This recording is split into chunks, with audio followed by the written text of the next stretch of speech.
જો આ રીતે વેજ સેન્ડવિચ બનાવી લીધી ને તો ઘરમાં બાળકોથી લઈને મોટા બધાને ભાવશે, એટલી સરસ મજાની બનશે. તો આજે આપણે બોમ્બે સ્ટાઇલ વેજ સેન્ડવિચ ઘરે બનાવીશું. તો એના માટે કોઈ પણ બ્રેડ લઈ લઈશું. તો અહીંયા મેં આ રીતે વ્હાઈટ બ્રેડ લીધી છે. બ્રેડની કિનારીને સાઈડથી કટ કરી લઈશું. હવે આ સાઈડની કિનારીને આપણે બ્રેડ ક્રમ્સ બનાવીને પણ યુઝ કરી શકીએ કે પછી કટલેસમાં પણ યુઝ કરી લેવાની.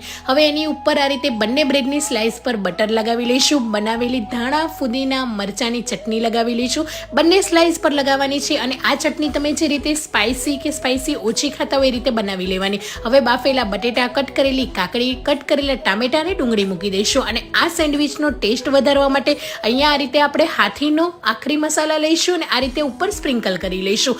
અને ચાટ મસાલાને પણ ઉપરથી સ્પ્રિંકલ કરી લઈશું. અને આ રીતે ઉપર બ્રેડ મૂકીને સરસ રીતે કટ કરી દઈશું. તો ઝટપટ બની જાય અને વળી ઘરમાં બધાને ભાવે ને તેવી બોમ્બે સ્ટાઇલ વેજ સેન્ડવિચ તૈયાર છે. ઉપરથી કેચઅપ, ગ્રીન ચટણી અને સેવ એડ કરીને ગાર્નિશ કરી લઈશું. તો તમે પણ જરૂરથી ટ્રાય કરજો. અને તમારા સિટીમાં આવી વેજ સેન્ડવિચ ક્યાંની ફેમસ છે કમેન્ટ કરવાનું ભૂલતા નહીં. Thank you for watching.